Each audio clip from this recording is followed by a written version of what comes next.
Welcome to Value-Based Quality and Safety. This is Lecture D, Patient Experience. This lecture examines how the patient experience is defined and measured, and how it is critical to value-based quality and safety. The objectives for this lecture, Patient Experience, are to understand and define what patient experience is, describe how patient experience dictates quality, state the factors identified as key to a positive patient experience, learn what the HCAHPS survey measures, and recognize how HCAHPS are linked to hospital reimbursement. Traditionally, healthcare in the U.S. has not revolved around meeting the needs of the patient. Emphasis and input has typically been elicited only from healthcare providers, physicians, nurses, etc. Inpatient services and physician practices are organized around specialties, meeting the needs of each particular specialty, like a group of cardiologists and all the services they might require, but not meeting the needs of the patients, whose needs go beyond just the cardiology services. We need to move away from this. An important starting point in understanding the connection between quality and the patient's experience is defining what we mean by patient experience. The Barrel Institute's definition is the sum of all interactions shaped by an organization's culture that influences patient perceptions across the continuum of care. They also said that critical to understanding and applying this definition is a broader explanation of its key elements: interactions, culture, perceptions, and continuum of care. What's unique about this definition is the need to include these key elements in any discussions about patient experience. It has the potential to drive patient-centered decisions and encourage a more integrated quality experience. It is important that healthcare organizations develop and implement a defined process by which to engage both the patient and the caregiver. In the past, healthcare's major focus was treatment, but there has been a paradigm shift that, in addition to treatment, also includes a focus on healing and a commitment to the patient and what matters most to him or her. The Institute of Medicine report, Crossing the Quality Chasm, defined patient-centered care as care that is respectful of and responsive to individual patient preferences, needs, and values, and that ensures that patient values guide all clinical decisions. The greatest challenges will be to understand what patients want, what their preferences and values are, and to engage them routinely in decision-making. The new models of value-based care put a priority on the delivery of patient-centered care, and healthcare providers' ability to deliver patient-centered care will affect how well they will manage with these new care models. Patients who are more engaged with their care are more committed to following the recommended treatment plans and are more likely to have positive outcomes. Measures of patient experience are increasingly included as a key measure of quality as a part of value-based care. The National Quality Strategy includes measures of patient experience as a key element, which in turn have been adopted by CMS for clinical quality measure reporting. Even though patient experience is increasingly used as a quality metric, patients themselves are not looking at experience of care when making choices about their healthcare provider. Less than 10% of those responding in 2004 said they used quality information when choosing their hospital or doctor. 11 years later, only 4% of respondents stated they used quality information when choosing hospitals.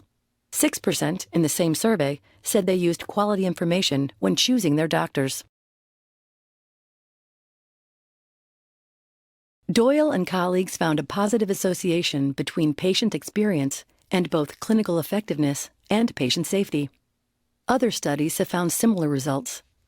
The study by Doyle et al., which summarized evidence from 55 studies, stated that the data indicates consistent positive associations between patient experience, patient safety, and clinical effectiveness for a wide range of disease areas, settings, outcome measures, and study designs. It demonstrates positive associations between patient experience and self-rated physical health and mental health, and objectively measured health outcomes: ulcer disease, hypertension, breast cancer, survival 1 year after discharge, and inpatient mortality from myocardial infarction.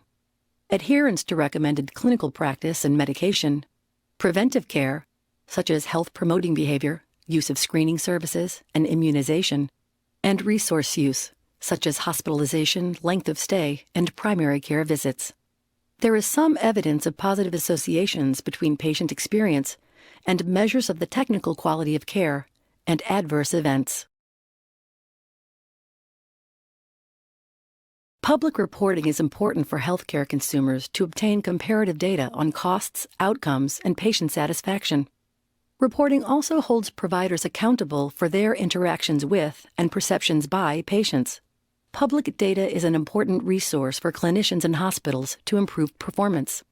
For over 20 years, consumers have been able to compare health insurance plans using the publicly reported Healthcare Effectiveness Data and Information Set, or HEDIS. Public reporting is one of the 10 core set of principles guiding the National Quality Strategy. AHRQ developed the Consumer Assessment of Healthcare Providers and Systems Program, or CAPS. CMS requires hospitals to report patient experience information using HCAPS in order to qualify for Medicare payments. The federal government also established the Patient-Centered Outcomes Research Institute, PCORI, which expands the work of AHRQ and NIH to assist all stakeholders, patients, clinicians, and policymakers, in making informed healthcare decisions. The ACA requires that the priorities for PCORI align with the National Quality Strategy, and that consumer input influence all phases of sponsored research. We have established the relationship between patients' reported experiences and the quality of clinical care. We now turn our attention to expanding on and learning what really matters during the patient experience. According to England and Robert et al., this list indicates the issues that matter most to patients in their encounters with the healthcare system. Another paper by Tunissen and colleagues expands this list. These researchers found 6 common patient appraisal criteria, some of which clearly overlap with the list on the screen. Their criteria were relevance, quality of life, quality of care, ethics and safety, information and communication, and involvement. The Patient and Family-Centered Care, or Pfcc movement, urges clinicians to incorporate patient preferences, values, and strategy for self-management for all patients. To achieve this, the principles of Pfcc serve as a reliable guide. These principles include respect and dignity. Practitioners listen to and honor patient and family perspectives and choices. Patient and family knowledge, values, beliefs, and cultural backgrounds are incorporated into the planning and delivery of care. Information sharing. Communicate complete and unbiased information. Participation. Patients and families should participate in care and decision-making at the level they choose. Collaboration. Patients and families are included on an institution-wide basis. And healthcare leaders collaborate with patients and families in policy and program development, implementation, and evaluation. This chart shows the differences between expectation and reality as a typical patient moves through the hospital. Patients usually arrive scared and worried, and they expect clinical staff to be helpful and reassuring during their stay. They expect to have their needs met and their concerns and complaints listened to. But frequently, the staff are businesslike or unresponsive. The hospital room is noisy and stressful, and the overall experience is unsatisfactory. It points out the importance of managing expectations and closing the gap between the hope that patients have when they come into the hospital and the realization they are stuck with when they leave. We certainly have work to do. CAPS stands for Consumer Assessment of Healthcare Providers and Systems. CAPS includes a group of surveys to obtain data from healthcare consumers on their experiences with services in different settings. For example, settings would include hospitals, home health, and hospice, as well as individuals and groups participating in CMS initiatives, such as ACOs. The Agency for Healthcare Research and Quality oversees CAPS survey development and approval by the CAPS Consortium. According to AHRQ, all CAPS surveys undergo a rigorous development process to confirm the validity and reliability of the surveys. and ensure that survey results are comparable across users. Health plans and individual providers can use specific CAHPS questions to identify areas of care that are strong, as well as those that need improvement. Many private consultants, such as Pfcc, combine the required CAHPS questions with other patient-centered questions to provide a more comprehensive view of the overall patient experience. Note, however, that the patient's experience of care is included in all of these surveys. These questions represent areas that both patients and providers have indicated are determinants of a good provider visit. These areas include patient-centeredness, timeliness, accessibility, and communication. Interestingly, CAHPS is not a satisfaction survey. It measures the patient's descriptions of staff behaviors. The survey contains 32 questions, including 21 patient perspectives on care, in addition to the 4 screener and 7 demographic items. The screener questions and demographic questions are used to adjust the mix of patients across hospitals and for analytical purposes. As the CAHPS website explains, while the terms are sometimes used interchangeably, patient experience is quite different from patient satisfaction. Patient satisfaction can vary due to differing expectations. That is, patients who have similar experiences, but different expectations, can have very different levels of satisfaction.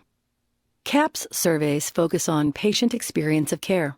The surveys do ask respondents to provide overall ratings, for example, to rate their doctor on a 0 to 10 scale.